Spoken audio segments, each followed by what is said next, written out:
Merci de votre fidélité renouvelée. Bienvenue dans votre émission. Dites-moi tout, docteur. Depuis 2 semaines d'affilée, nous posons la problématique des risques liés à l'alimentation, une manière de démontrer une fois encore que nombreuses pathologies sont causées par une mauvaise alimentation. La direction de l'Office national de contrôle de qualité nous apprend et nous éclaircisse sur des zones d'ombre, sur des aliments impropres à la consommation. Le chef de département réglementation et contrôle et contentieux de la dite direction est notre invité de ce 2e numéro, en l'occurrence, Monsieur Souma Alphonse. Dans la deuxième partie, vous pouvez nous joindre au 620 58 90 73. D'ici là, comme d'habitude, nous posons quelques questions à notre invité. Mesdames et messieurs, bonsoir et bienvenue à tous.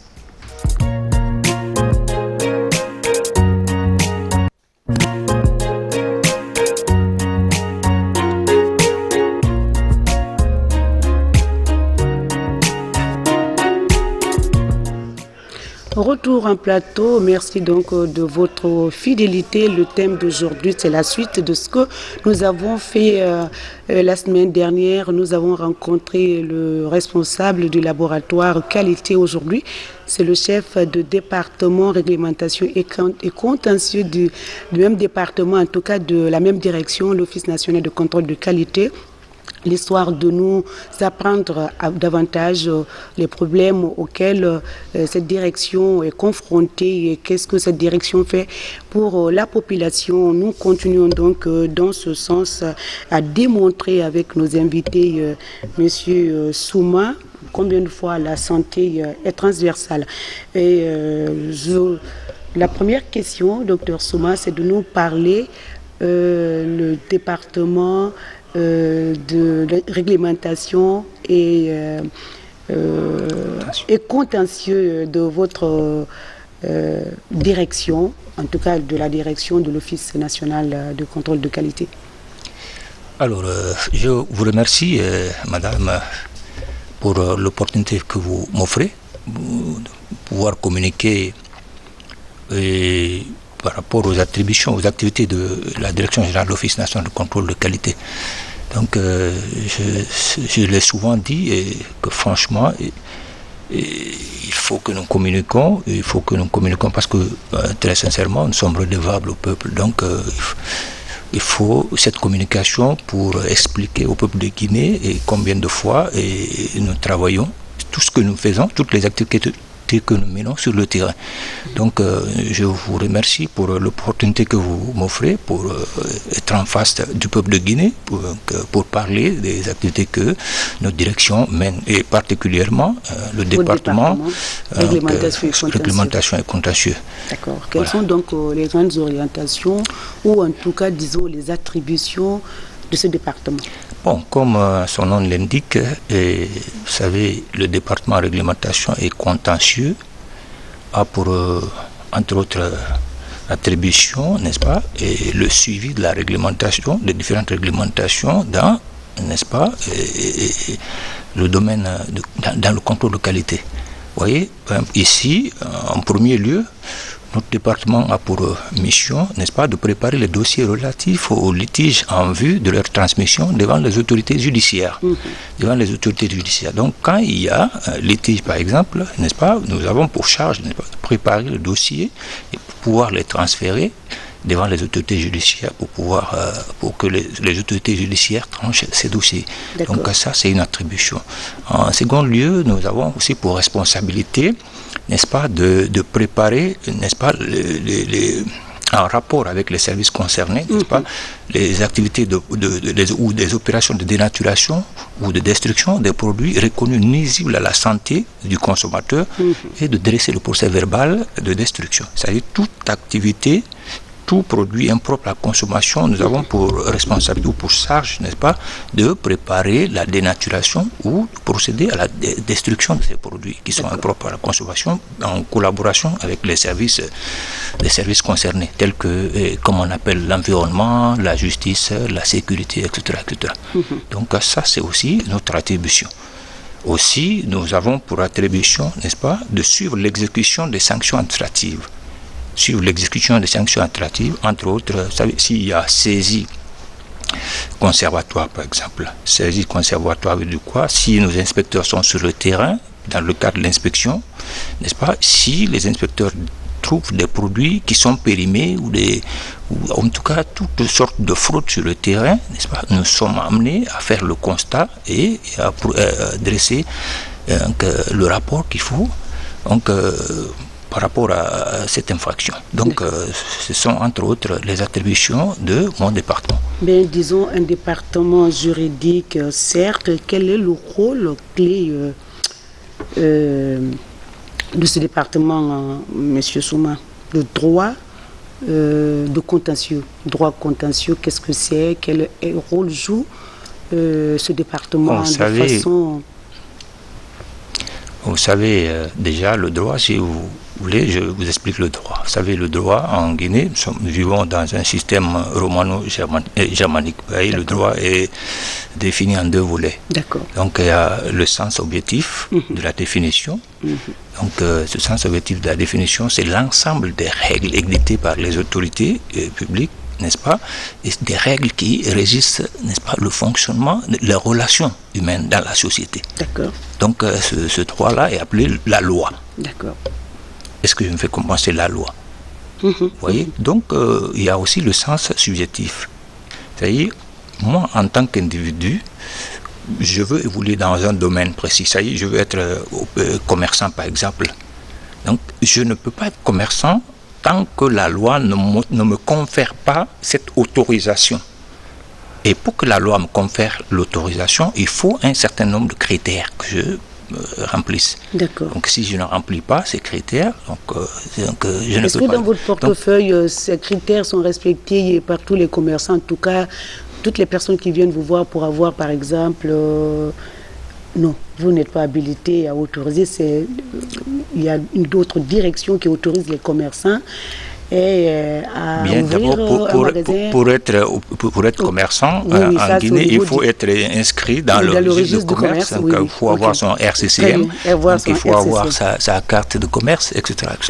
Donc, il n'est pas commerçant qui le veut. Vous êtes commerçant si la loi, vous avez la documentation. Vous répondez à un certain nombre de critères. Très bien. Vous avez parlé tout à l'heure les contours de procéder à une alimentation ou à un produit ou à des produits impropres à la consommation. La destruction, qu'est-ce que vous appréciez destruction? Est-ce que c'est fermeture? Bon, en fait... c'est brûler les produits impropres à la consommation. Expliquez-nous pourquoi. La destruction, par exemple, si un produit est saisi, parce que le produit est périmé, par exemple, un produit qui est périmé, c'est-à-dire la date de péremption est arrivée à terme, n'est-ce pas? Ce produit est saisi, donc les inspecteurs établissent, posent, comme on appelle la notification de saisie conservatoire. Donc si cela est fait, moi, mon département vient faire le constat.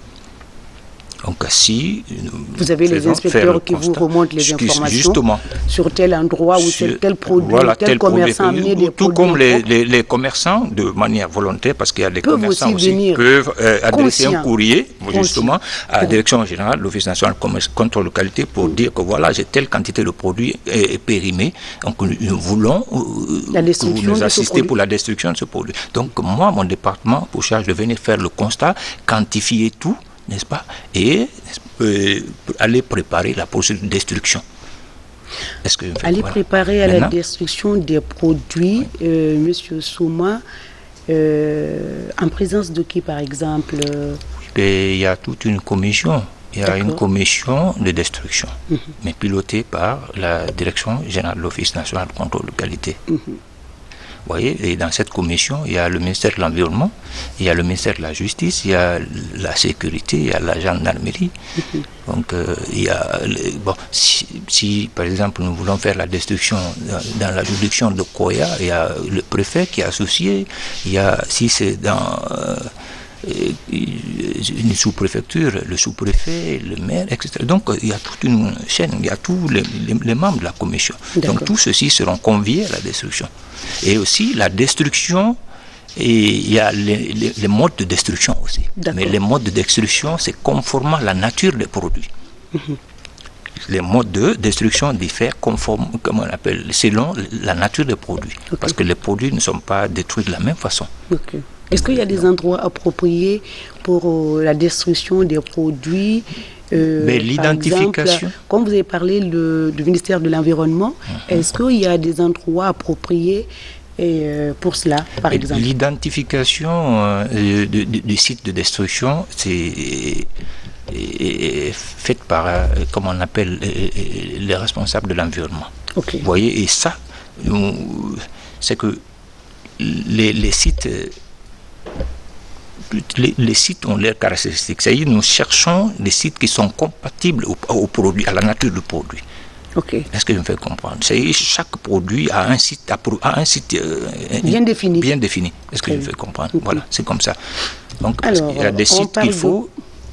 où on a besoin de comment on appelle, une terre vraiment dure, n'est-ce pas, où nous pouvons procéder à à la destruction sans dégrader la nature, peut-être? Non, que ça, mais il faut, par exemple, il y a des sites qu'on creuse pour faire la dénaturation et enfuir les produits. Il y a des sites pour l'écrasement des produits, parce qu'il y a des produits qu'il faut écraser, avant l'enfouissement. Il y a des sites aussi pour, n'est-ce pas, brûler, parce que tous les produits ont leur nature, leur mode de destruction. Très bien. Voilà. Alors aujourd'hui, on parle de réglementation, on parle de contentieux. Contentieux, comment ça se gère au niveau de votre département? Déjà, le contentieux, il faut entendre par contentieux tout ce qui quitte le cadre normal. Tant que le produit obéit aux normes, on ne parle pas de contentieux. Tant que le produit obéit, c'est-à-dire tant que le produit, la date de péremption n'est pas arrivée à terme, tant que le produit est bien conservé, n'est-ce pas? Tant que le produit se trouve dans les bonnes conditions, toutes les normes de qualité sont respectées, on ne parle pas de contentieux. Mais dès que le produit quitte la ligne normale, c'est-à-dire c'est périmé, n'est-ce pas, ou c'est avarié, ou le produit est affecté par les intempéries de la nature, par exemple en saison hivernale, et l'eau, si le produit est stocké dans un magasin qui n'est pas bien approprié, donc avec l'introduction de l'eau, le contact des produits avec de l'eau, par exemple, si je prends l'exemple sur le riz qui est stocké dans un magasin qui a des toits qui ne répond pas aux normes. Vous voyez, donc avec l'hivernage, l'eau peut affecter la qualité des produits. Donc, en fait, les intempéries de la nature peuvent affecter la qualité de produit si les produits ne sont pas bien conservés. Vous voyez? Donc, tant que le produit est bien conservé et toutes les normes de qualité sont respectées, on ne parle pas de contentieux. Mais si le produit est affecté par les intempéries de la nature, ou bien c'est périmé, ou bien c'est avarié, parce que, vous voyez, non? Donc là, on tombe dans le domaine du contentieux. D'accord. Ou, par exemple... un client qui va dans une supérette ou une boutique, par exemple, qui achète un produit, si je cite le cas du lait, par exemple, les produits laitiers en général, qui renferment des chenilles et autres, tant que le produit, c'est pas des cas, des anomalies comme ça, on ne parle pas de contentieux. Mais dès que ces anomalies sont observées, le produit est périmé ou le client se plaint du produit. Le client se plaint à quel niveau? Directement à votre niveau ou bien au niveau des consommateurs? Il y a des clients qui peuvent aller automatiquement. Si je vous parle du cas d'un client qui est allé dans une boutique dans Nongo, au niveau de Nongo, est parti acheter un produit laitier qui renfermait des chenilles. Et le client est automatiquement parti à la gendarmerie pour se plaindre. Oui, parce qu'il ne sait pas là où se plaindre. Hein? Oui, la police est là. Il peut aller à la gendarmerie, la plus proche, n'est-ce pas, pour se plaindre. Ou, tout comme le client peut se référer à l'Office national de contrôle de qualité pour dire que je suis allé dans telle boutique, j'ai acheté un produit laitier qui renfermait des chenilles. Et là, quand le client vient vers nous, nous mettons une équipe en place pour aller faire le constat. Nous nous rendons sur le lieu, nous identifions tous les produits laitiers qui sont là et nous identifions aussi les causes n'est-ce pas, qui ont causé cette anomalie. Donc, nous venons faire le constat. Vous voyez? Donc, c'est les contentieux, c'est comme ça que les contentieux viennent. Soit le client se plaint, ou à partir de là, une décision tombe automatiquement, ou bien un procès verbal doit être... D'abord, nous rendons pour faire le constat, et quand nous faisons le constat, tous les produits qui sont incriminés, nous les saisissons. Nous mettons ces produits sous la responsabilité comment on appelle, de l'opérateur. C'est lui qui s'occupe de la garde des produits. Et on le remet, nous établissons le procès verbal la notification de saisie conservatoire. En attendant la prise d'une décision définitive au niveau de la direction générale. Vous voyez, donc c'est tout un processus. Okay. Monsieur Souma, bon, si je vous appelle docteur, il ne faut pas m'en vouloir, et en général on ne reçoit que de médecins ici, mais aujourd'hui ce n'est pas seulement les médecins, on a besoin des éléments aussi qui rentrent en droite ligne avec la santé, d'où la présence de votre direction. Depuis la semaine dernière, nous étions avec le responsable du labo, Dr Souma. Et aujourd'hui, on compte rencontrer ou recevoir sur ce même plateau le directeur général de la dite direction. Monsieur Souma, souvent, on dit qu'on ne fait pas le business pour perdre. Les produits laitiers sont souvent... comme vous l'avez signalé tout à l'heure, sont souvent sous ces différentes contraintes. Ils n'ont pas une longue durée de consommation. Donc, les commerçants, et lorsque le produit a pris du temps, par exemple au port, et qu'il est sorti, que la date de péremption est arrivée, est-ce que directement un commerçant conscient peut aller chez vous dire que j'ai amené des produits au port, ils sont déjà périmés, ou inconscient, lui, il sort les produits, mais dans le magasin, est-ce que le contrôle, ça c'est une question, les contrôles c'est périodique, trimestriel, annuel, comment vous procédez, ou bien vous lanciez des inspecteurs au filet les magasins pour voir... On a plusieurs méthodes pour identifier les produits qui sont propres à la consommation. C'est à partir du port directement? Bon, d'abord, les points d'entrée, généralement le port, les frontières, les débarcadères, etc., etc. Il y a plusieurs points d'entrée. Mais nous, pour identifier les produits impropres à la consommation, on a plusieurs méthodes. Nous pouvons faire des inspections inopinées. C'est-à-dire sans prévoir, nous sortons sur le terrain pour identifier, sans informer. Vous voyez, nous pouvons aussi organiser des missions d'inspection périodique. Chaque 3 mois, nous organisons une grande mission d'identification des produits impropres à la consommation. Donc, lors de ces missions d'identification, les inspecteurs peuvent identifier des produits par endroit qui sont impropres à la consommation et qui remontent les informations. Quand nous recevons ces informations, nous rendons sur le lieu pour quantifier, pour, n'est-ce pas, prendre des dispositions. Okay. Prendre des dispositions, la direction quand même installée. Tout comme les clients, des clients particuliers peuvent aller dans telle ou telle boutique, il fait l'achat, il se rend compte que le produit qu'il a acheté ne répond pas aux normes. Le goût n'est pas normal, la date de péremption, c'est expiré. Donc, un client vraiment qui est bien averti, n'est-ce pas, qui connaît ces différents paramètres-là, peut identifier et nous remonter l'information. Est-ce que vous avez un numéro vert rapidement pour joindre... Non, on n'a pas un numéro vert, mais nous travaillons généralement avec aussi les ONG de protection des consommateurs, des associations de protection des consommateurs. Dès qu'ils reçoivent des informations, automatiquement, ils peuvent nous saisir. Okay. Voilà. Donc, on a plusieurs Monsieur Souma, l'Office national, la direction se trouve à Conakry, Conakry notamment à Matuto. Est-ce que ce département, réglementation, contentieux est aussi...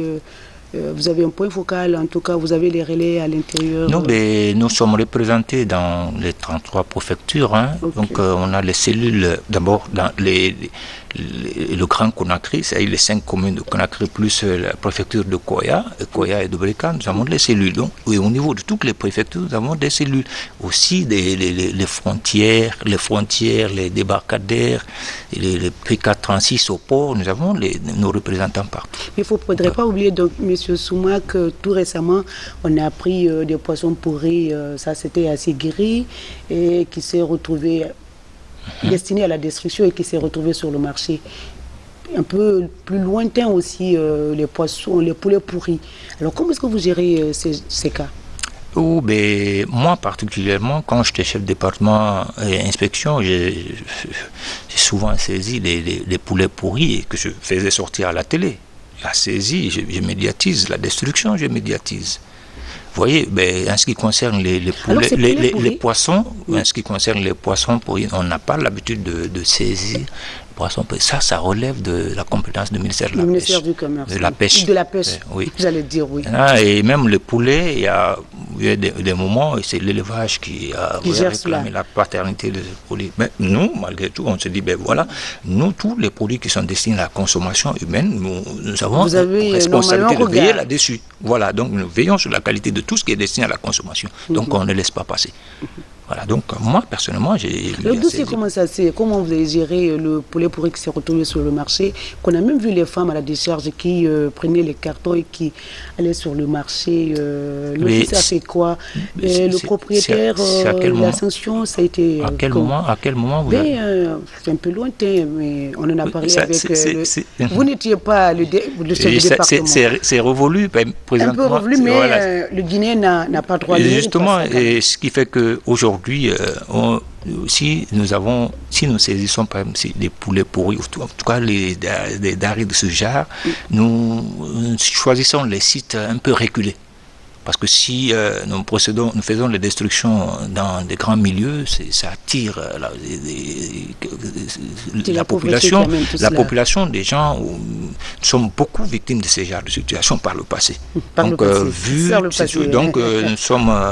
avons choisi des sites lointains pour envoyer tous les produits de ce genre, pour faire la destruction, n'est-ce pas? Donc, hors du regard des gens. On va poser quelques questions, le temps de laisser aux téléspectateurs de nous joindre. Messieurs Souma, aujourd'hui c'est un nouveau département, n'est-ce pas? Non, c'est un ancien. C'est vous qui êtes le nouveau chef de département? C'est un ancien, je suis chef de département, réglementation, ça fait quelque chose de 8 mois. D'accord. En tout cas, ça ne fait pas une année. Est-ce qu'on peut quand même, vous pouvez nous lire, si possible, quelques réglementations en vigueur pour les gros commerçants?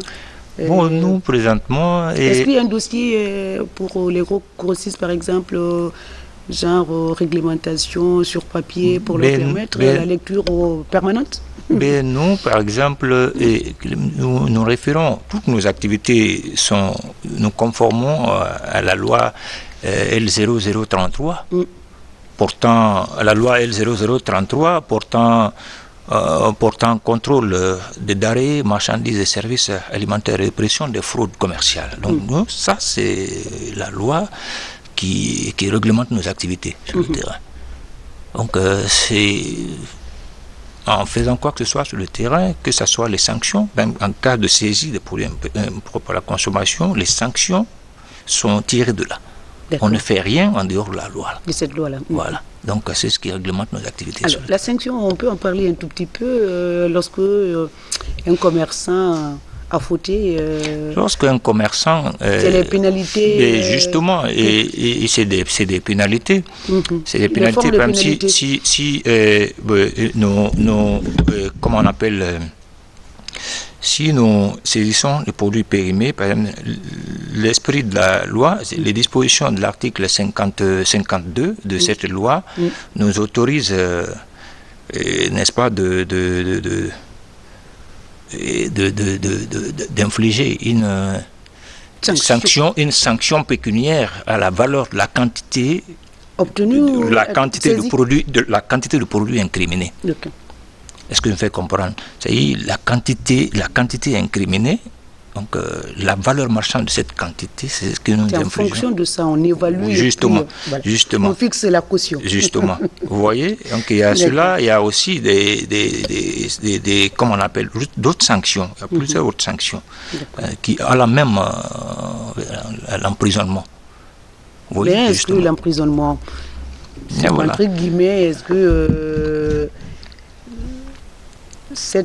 en tout cas, cette sanction est respectée à la lettre, par exemple, au niveau, mais on est tous guinéens, est-ce qu'on ne soudoue pas un peu l'office ou les inspecteurs Non, bon, vous savez, ce qui ne se fait pas à votre présence, là, c'est pas très difficile de se prononcer là-dessus, mais ce qui reste clair, nous, dès que la direction générale saisit ce genre de dossier, donc nous prenons toutes les dispositions qu'il faut pour sévèrement sanctionner l'opérateur. Parce que, en fait, nous, notre devoir, c'est de veiller sur, n'est-ce pas, la santé des consommateurs. Vous voyez, il n'y a pas de blague à ce niveau. Donc, nous veillons sur ça. Donc, un opérateur, lui, ne pense qu'à son intérêt. Il pense qu'à son intérêt, mais nous, c'est la vie, comme on appelle la population, qui nous préoccupe. Parce que qui parle de la population, moi-même, je fais partie de cette population. Évidemment. Mes enfants, mes parents, tout le monde fait partie de cette population. Il faut les protéger. Vous voyez, donc il faut les protéger. Et si je suis laxiste dans l'application de la sanction, où je tolère l'opérateur fautif, n'est-ce pas, ça peut retomber sur moi, ça peut retomber sur un membre de la famille. Un membre de la famille. Donc c'est pourquoi je ne dois pas blaguer. Je ne dois pas blaguer. Parce que là, ma vie en dépend. La vie de mes parents en dépend. La vie du peuple de Guinée. Donc, il n'y a pas de blague à ce niveau. Donc, ce qui concerne le comportement des opérateurs, des inspecteurs sur le terrain, là, je ne peux pas me prononcer là-dessus. Parce que je n'ai pas pris un cas, je n'ai pas vu un cas typique d'un opérateur, d'un inspecteur qui s'est laissé corrompre, par exemple, par un opérateur sur le terrain. D'accord. Le numéro va s'afficher, peut-être que c'est déjà fait, le 620 58 90 73, et nous allons continuer à sensibiliser. En tout cas, c'est notre moyen de contribution, comme vous faites aussi pour la même population, tous Guinéens. Vous avez dit en début de l'émission, en tout cas, début de votre introduction, que les moyens de communication sont très importants. Pour vous, pour permettre à l'office d'avoir beaucoup plus de visibilité à ce que vous faites, et en même temps, par le même biais, sensibiliser la population. Alors aujourd'hui, quels sont les moyens, à part passer dans une émission, est-ce qu'il y a passer les canaux de communication que vous explorez? Vous savez, notre premier devoir, c'est la sensibilisation. La sensibilisation, parce que tout ce que nous faisons, c'est en premier lieu, c'est la sensibilisation qui est au devant de tout. Et nous sensibilisons et que ça soit et les opérateurs et les consommateurs. Vous voyez, l'opérateur, nous avons toujours dit au cours de nos sensibilisations, les opérateurs n'ont qu'à respecter les règles d'hygiène. Les règles d'hygiène, c'est-à-dire dans un magasin de stockage des produits de grande consommation, donc il faut que les magasins soient bien aérés, il faut que les magasins soient bien propres, il faut que les palettes, les produits faut pas que les produits soient en contact, c'est déposé à même le sol, parce que quand les produits, il faut mettre des palettes, justement, il faut mettre des palettes, il faut une certaine distance, une certaine hauteur entre le sol et les produits, parce que l'humidité affecte la qualité des produits. Il faut que les produits soient stockés dans des magasins aérés, n'est-ce pas? Il faut que comme on appelle, il faut prendre des dispositions pour ne pas que les intempéries de la nature affectent la qualité des produits. Vous savez, il ne s'agit pas d'importer les produits, comme on appelle, qui respectent les délais de péremption ou les produits en amont qui ont été analysés propres à la consommation. Mais les conditions de conservation peuvent affecter beaucoup la qualité des produits. Donc il faut veiller sur les conditions de conservation. C'est pourquoi je vous dis, un produit peut être avarié. C'est-à-dire la date de péremption est normale, mais le produit est avarié parce que le produit est affecté. C'est mal conservé. C'est mal conservé. Donc le produit est affecté par des choses, des charançons, beaucoup d'autres phénomènes, vous voyez, non, qui peuvent affecter la qualité du produit. Donc nous avons tout le temps conseillé les opérateurs à respecter ces règles d'hygiène à tous les niveaux. Et les femmes qui sont dans les marchés en train de vendre des produits destinés à la consommation, il ne faut pas qu'il y a des produits qui sont allergiques à l'exposition au soleil. Beaucoup, oui. Vous voyez, il faut que les femmes évitent d'exposer les produits au soleil. Alors, M. Souma, comment la sensibilisation, vous procédez à la sensibilisation au niveau des femmes du marché qui n'ont pas la maîtrise de la bonne conservation des produits. Et puis même, la dernière fois, on en parlait ici, les femmes inconscientes qui, comme prenons par exemple la pâte d'arachide, et pareil, ça se mélange avec d'autres choses, farine et autres. Alors, le contrôle à ce niveau, comment vous procédez? Parce que vraiment, ou bien là, que ce soit dans les magasins, que ce soit au marché, mais c'est pourquoi les inspecteurs au niveau des communes sont régulièrement font les contrôles réguliers. À tout moment, les inspecteurs sont sur le terrain, que ce soit dans les marchés, les boutiques de station, les magasins de dépôt, à tous les niveaux, tous les lieux de vente, pour chercher ces situations pareilles. Vous voyez, pour identifier des situations pareilles. Parce que nous ne voulons pas que les produits subissent des mauvaises manipulations, des falsifications. L'huile rouge, par exemple, ça se manipule. Justement, et on a appris ça. Donc, nous sommes régulièrement à la recherche des situations comme ça. Parce que si nous appréhendons quelqu'un qui pratique ces genres de manœuvres, ils seront sévèrement sanctionnés. Ils seront sévèrement sanctionnés. Voilà, sévèrement sanctionnés. Est-ce qu'elles sont sensibilisées Mais bien sûr, bien sûr. Ça se passe comment? Mais ils sont sensibilisés. Nous, par exemple, nous sortons dans les marchés. Par moment, nous organisons des grandes missions de sensibilisation. Le marché d'Avaria, le marché de Badina, nous sortons. Les jus qui sont propres, comme on appelle, proches de la péremption, les yaourts qui sont propres de la péremption, qui sont exposés au soleil, nous retirons tout. Nous demandons, nous sensibilisons. Les femmes demandent, il ne faut pas vendre ça, c'est proche de la péremption. Les marchands ambulants, au bord des routes, ils prennent ça quelque part. Mais bien sûr. Non seulement nous sensibilisons les marchands ambulants, nous les retirons, ces produits qui sont douteux, n'est-ce pas? Nous les demandons où ils s'approvisionnent. Vous prenez ces produits au niveau de quel magasin? Si il y a quand même quelques dames qui nous indiquent ces lieux, nous nous rendons là-bas. Si nous repérons une grande quantité, nous saisissons tout. Nous saisissons, parce que là, voilà. D'accord. Nous, on va continuer, mais on va prendre les appels. Le 620 58 90 73. Le numéro est affiché, vous pouvez donc nous joindre. Monsieur Souma et moi continuons à sensibiliser la population à la bonne pratique. Également, qu'est-ce que nous devons consommer, les huiles, les produits importés, tout ça. Les produits locaux aussi sont sujets de ce contrôle. Et bien sûr, les produits locaux. Vous savez, nous, à l'Office national de contrôle qualité, il y a aussi un département des produits locaux.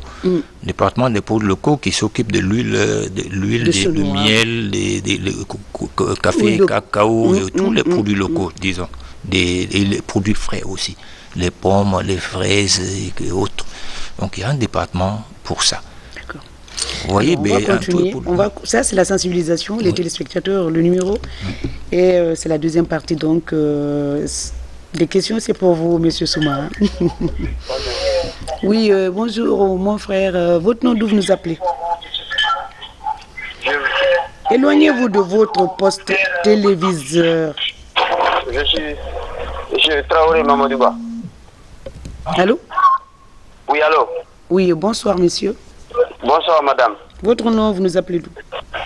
Je suis Mamadouba Traoré. Je vous appelle Bessia. D'accord, nous vous écoutons.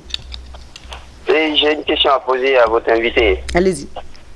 Je voudrais savoir quel est l'écart qui existe, c'est-à-dire le temps que nous devons observer pour consommer un produit avant sa date de péremption. C'est-à-dire si la date de péremption est indiquée, par exemple, on dit octobre 2022, c'est-à-dire à quand nous devons consommer avant cette date.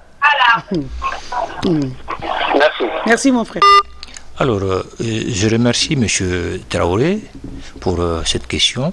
En fait, ce que je vais dire comme réponse, d'abord, l'étiquette qui se trouve sur les produits, plus souvent, il y a des produits, on peut dire, à consommer de préférence d'ici telle date.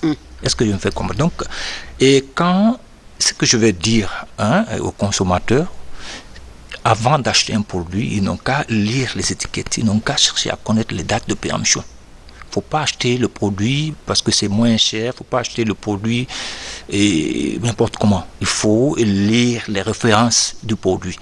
Ça mais justement, ça c'est valable pour les intellectuels. Mais bien sûr, voilà, parce que généralement en Guinée, on ne considère pas trop les dates de péremption. Les gens, dès qu'ils voient quelque chose qui les intéresse, automatiquement ils vont acheter. Mais les étiquettes édifient mieux sur les dates de péremption, la qualité du produit. Okay. Vous voyez, donc ils n'ont qu'à se référer. Alors quand c'est écrit, par exemple, comme il a demandé tout à l'heure, c'est écrit 22 octobre 2022. On peut consommer jusqu'à la date indiquée, par exemple. Non, mais généralement. Mais le fromage, souvent, c'est écrit, c'est une année, 8 mois. Oui, effectivement. Les yaourts, les produits laitiers en général, c'est une année. Oui, généralement. Mais moi, c'est. Quand ça reste 2 semaines avant l'expiration du produit, moi je ne recommande pas à quelqu'un de consommer. Bon, un mois de. Bon, on va laisser une marge d'un mois. Un mois de marge. Voilà. Avant octobre, septembre, c'est plus la peine, quoi. Voilà. Donc, un autre appel. Bon, mon frère Traoré, si vous avez compris la question, de préférence au mois avant, oui. Bonjour. Bonjour monsieur, votre nom, vous nous appelez? Silla Los. Silla Los, d'accord. Oui. Monsieur Silla, nous vous écoutons. Allô? Oui. Oui, vous avez une question pour notre invité? Oui, justement pour demander M. Alphonse Souma. M. Souma Alphonse, dire que chaque fois que le bateau poste avec les gros marchandises là, mais on ne comprend même pas quel contrôle est fait là-bas. Parce que chaque fois, maintenant, nous, on l'a vu, le grand magasin, il ne vient pas là-bas. Il vient toujours, Zazam vient toujours les petites boutiques de Madina, marché comme ça, il dit que, on a cédé les marchandises périmées, on ne comprend même pas. Moi, je pense que comment on appelle, le contrôle doit commencer dès qu'un marchandise passe au port ou au trône de Conakry. Merci beaucoup. C'est ça que je voulais savoir. Pourquoi il vient à Madina attaquer une petite boutique, dire qu'il y a les trucs périmés. D'accord. Voilà, merci beaucoup. Mais lui, sa préoccupation, c'est attaquer les grossistes peut-être depuis le port. Depuis le port. Mais vous savez, c'est que le monsieur doit comprendre, en fait, le contrôle effectué au niveau du port. Dès que les bateaux accostent, et nous avons les inspecteurs au niveau du port, que ce soit le port conventionnel ou le port conteneur. Il y a nos inspecteurs à tous les niveaux. Et au niveau du port, on ne débarque jamais, n'est-ce pas, les produits sans que ces produits, sans que ces inspecteurs ne contrôlent ces produits. C'est avant le débarquement. Les douaniers n'autorisent jamais le débarquement sans que sans l'avis des inspecteurs de contrôle de qualité. Cela se fait là-bas. Et là-bas, au niveau du port, les prélèvements se font là-bas. Les prélèvements se font là-bas. Mais plus souvent aussi, il y a des marchandises qui peuvent sortir du port sans peut-être le prélèvement, je ne sais pas, ça c'est dû à quoi, mais nous suivons les traces des produits. Il ne s'agit pas de faire ça, c'est ce que j'ai dit par le passé. Le produit peut quitter le port, d'abord avec le contrôle documentaire, comment on appelle les certificats d'origine, les certificats phytosanitaires, tous les documents accompagnant la marchandise sont dans les normes, n'est-ce pas, et tout, mais le produit peut quitter le port. Les conditions de transport peuvent affecter la qualité du produit, le stockage peut affecter la qualité du produit. Vous voyez, donc il faut que nous veillons sur toute la chaîne. Il faut que nous veillions sur toute la chaîne. C'est ce que vous faites. Bien sûr, il faut que nous veillions sur toute la chaîne. C'est pourquoi nous sommes à tous les niveaux, à tout moment, pour contrôler la qualité des produits. D'accord. Alors, c'est parti. On va aussi lire quelques messages. Oui. Allô? Allô? Oui. Allô? Allô? Allô? Allô, oui. Bonsoir. Bonsoir. Vous nous appelez d'où? Bon, ça recommence. C'est les vacances, les enfants sont à la maison. Dès qu'ils voient le numéro, allô? Allô, oui, bonsoir. Oui, bonsoir, monsieur. Très bien. Votre nom, vous nous appelez? Bon, c'est Bienvenue pour moi. Oui, monsieur Bienvenue Foromo, oui. Depuis Dar es Salaam. Depuis Dar es Salaam. Dar es Salaam, d'accord. Donc, bon, je remercie M. Alphonse Souma. Effectivement, je suis stagiaire en financement de contrôle de qualité de Mamoud. D'accord. Bon, je voudrais une question concernant l'incinération des produits. Je voulais juste savoir quelle est la différence entre le chef section et le directeur du commerce. Je ne sais pas, au niveau de l'incinération, est-ce que le chef de réglementation des contentieux est représenté à l'intérieur? Parce que quand tu vas à l'incinération, on voit la présence du directeur du commerce et le chef section du commerce, plus maintenant les autorités locaux. Donc, c'est que je voulais vraiment qu'il nous fait la différence entre le rôle du chef secteur commerce et la direction du commerce. Je voulais savoir ça. D'accord. Monsieur Souma, vous avez compris? Oui, j'ai compris. Au fait, le chef de cellule préfectorale est le représentant de la direction générale de l'Office national de contrôle de qualité dans la juridiction, au sein du département. Justement, dans la juridiction dans laquelle le chef de section se trouve. Okay. Est-ce que je me fais comprendre? Donc, lui, quand c'est au niveau de telle préfecture, le représentant de l'Office national de contrôle de qualité qui est là, c'est ce dernier qui gère la destruction, parce que ça relève de lui. Vous voyez, certes, il y a une collaboration, il y a un lien de subordination entre le chef de cellule préfectorale et le directeur préfectoral du commerce, n'est-ce pas? Mais la gestion de la destruction, c'est le responsable, c'est le chef de cellule préfectorale. D'accord. Voilà. J'espère que M. Fourmont a compris. Allô? Allô? Oui, bonsoir, monsieur. Médou. Allô? Médou. Vous vous êtes trompé là. C'est pas possible. Alors, on va aller peut-être voir les quelques messages avant. On a encore un peu de temps. Allô? Allô? Oui, madame, bonsoir. Bonsoir, monsieur. Éloignez-vous de votre poste téléviseur, s'il vous plaît. Oui, madame. Je disais... Oui. Votre nom, monsieur? Je m'appelle Mamadi Kourouma depuis Kuntia. Monsieur Kourouma, nous vous écoutons. Bonsoir, monsieur honorable invité.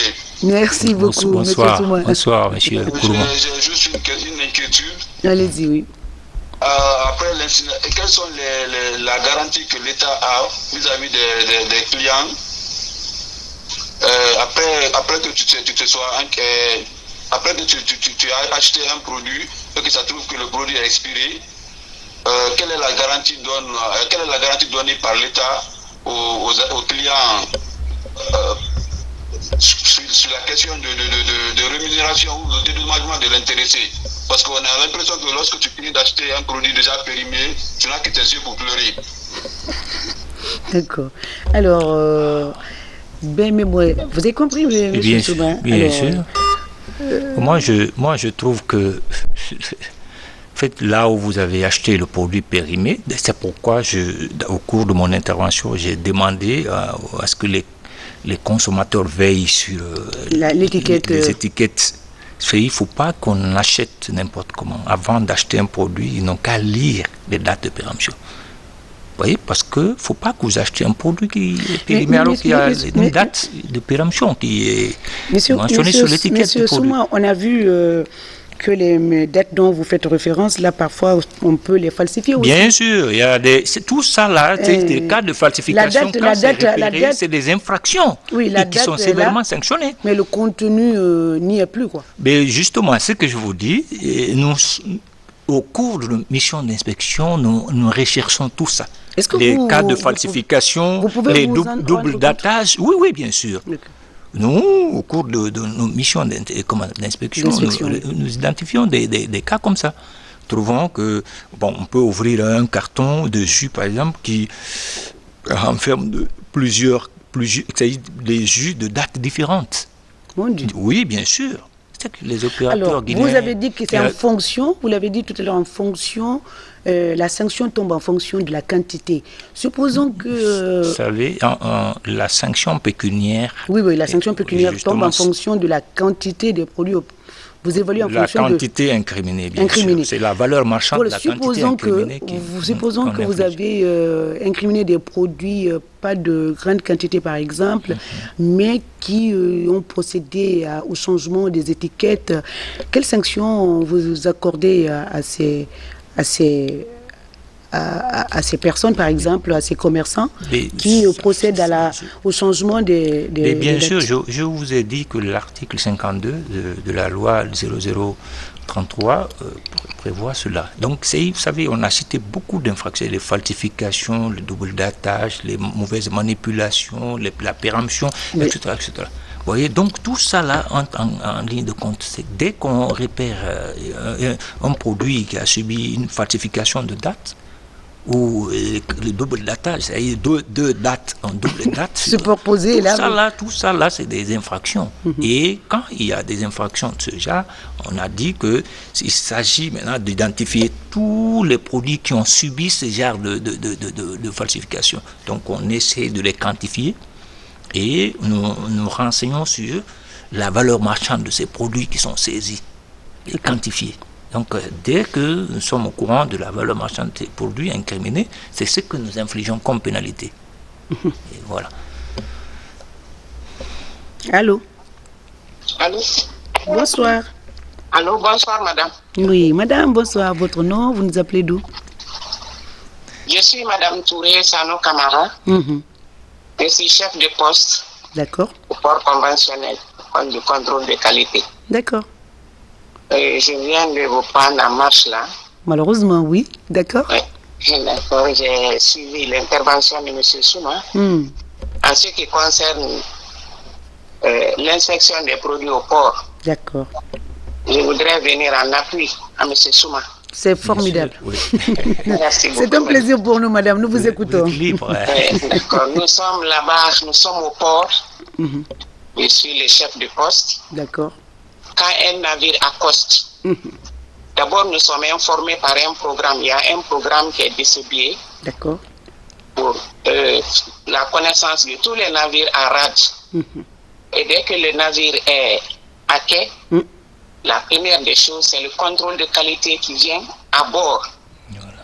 Si c'est une cargaison de riz, par exemple, nous faisons l'inspection d'abord des navires au niveau du capitaine. Nous voyons les documents qui accompagnent la marchandise. Ensuite, nous descendons dans les cales. Nous voyons la qualité du riz. Nous voyons si le riz n'est pas de bonne qualité, donc le débarquement ne se fait pas. Mais quand nous voyons que le riz est de qualité, physiquement est de bonne qualité, c'est-à-dire à vue d'œil, nous voyons que le riz est bon, nous disons de faire le débarquement. Dans le cas échéant, si la marchandise n'est pas de bonne qualité, nous refoulons purement et simplement le navire. Et nous ne nous arrêtons pas là. Nous suivons aussi les marchandises qui sont stockées au port, jusque dans les magasins. Donc, nous suivons le débarquement dans les magasins, nous suivons les embarquements dans les magasins, le stockage dans les magasins.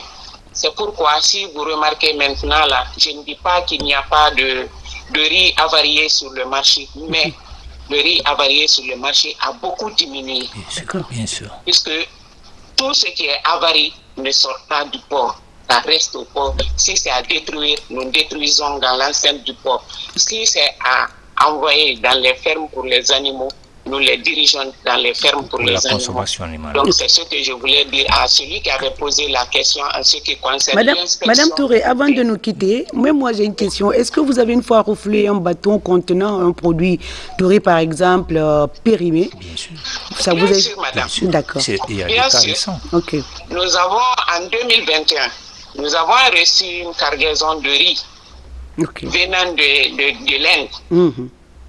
Donc cette cargaison de 5000 tonnes était du riz de différentes marques c'est-à-dire des marques diverses, de qualité diverses. Et aussi la qualité du riz n'était pas bon. Donc qu'est-ce que nous avons fait? Dès que nous avons constaté le fait, nous avons arrêté le débarquement. Le débarquement a été arrêté et le navire a été refoulé. La quantité de riz qui avait été débarquée, qui était de 2000 tonnes, a été stockée dans un magasin au port et le magasin a été mis sous scellé. Nous avons mis, nous avons saisi, nous avons fait la notification de saisie, nous avons saisi la quantité débarquée et nous avons mis le magasin sous scellé. Donc c'est par après que le propriétaire a été obligé d'affréter des conteneurs pour les faire venir. Nous avons réembarqué ce riz dans les conteneurs et le riz a été refoulé encore d'où il venait. Oh là là. Donc cela a été fait ici, presque tout le monde était informé de ça, parce que ça passait juste tout le temps à la télé et puis on en parlait beaucoup. D'accord. Donc, c'est professionnel. Merci beaucoup, Madame Touré. Merci, merci ma mère. Je dis bonsoir à mon fils. Merci, ma mère. D'accord. Merci. Si vous faites avec tous les produits venant et périmés au niveau du port, ça sera formidable. Et puis, ça vous facilite aussi le travail. Bien sûr, bien sûr. On n'a pas assez de temps. On n'a que 2 minutes maintenant. Monsieur Souma, on coule un message à la population, à la direction de l'Office national de contrôle de qualité.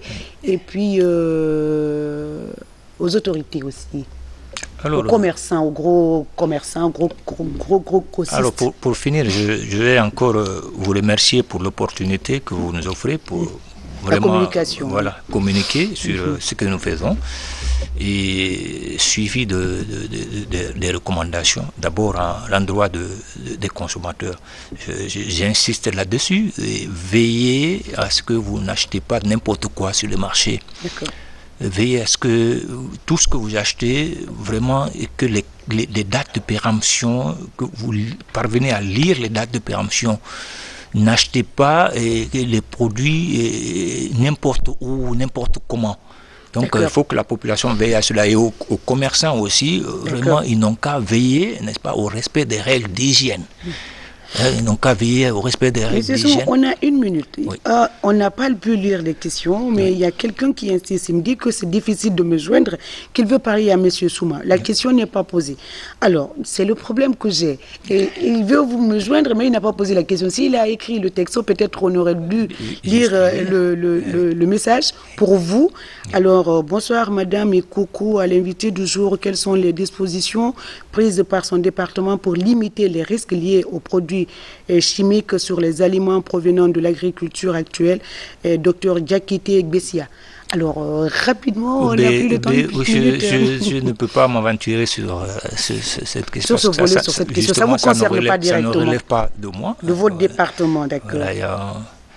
Voilà, il y a un département des produits locaux et un département qui s'occupe de comment on appelle, de laboratoire et autres. Donc, je ne peux pas m'aventurer sur. Voilà. Alors, il y a des boutiques que vous n'avez pas l'accès, surtout à l'intérieur.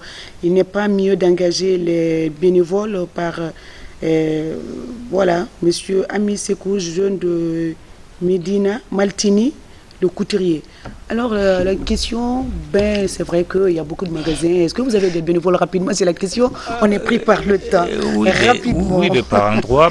Désolé de ne pas pouvoir lire tous les messages rapidement. Les bénévoles pour vous. Par endroit, il y a des stagiaires qui sont, les contractuels qui sont recrutés dans les préfectures au compte de l'Office national de contrôle de qualité. D'accord. Vous voyez, donc nous veillons à ce que nous soyons valablement représentés à l'intérieur du pays. D'accord. Voilà, parce que le service que nous rendons à la population est un service très noble et nous voulons que la population guinéenne soit sérieusement servie et protégée. Voilà. Alors, j'ai plus rien à ajouter. Protégé, servi en qualité. Oui. Voilà. C'est sur ces mots, nous vous disons bye bye. On se retrouve la semaine prochaine avec d'autres problématiques ou d'autres thématiques dans votre émission de santé. Dites-moi tout, docteur. Et on se retrouve donc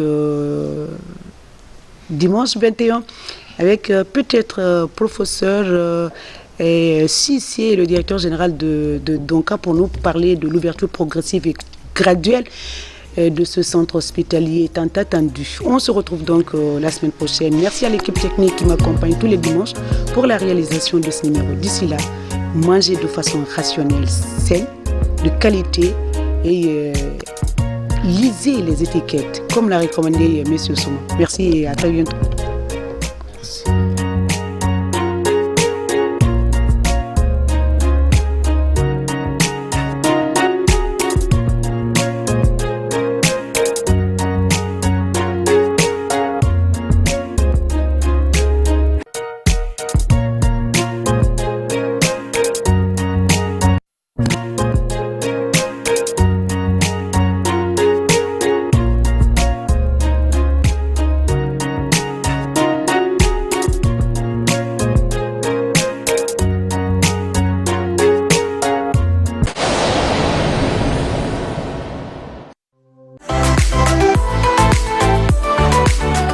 Aujourd'hui, nous allons parler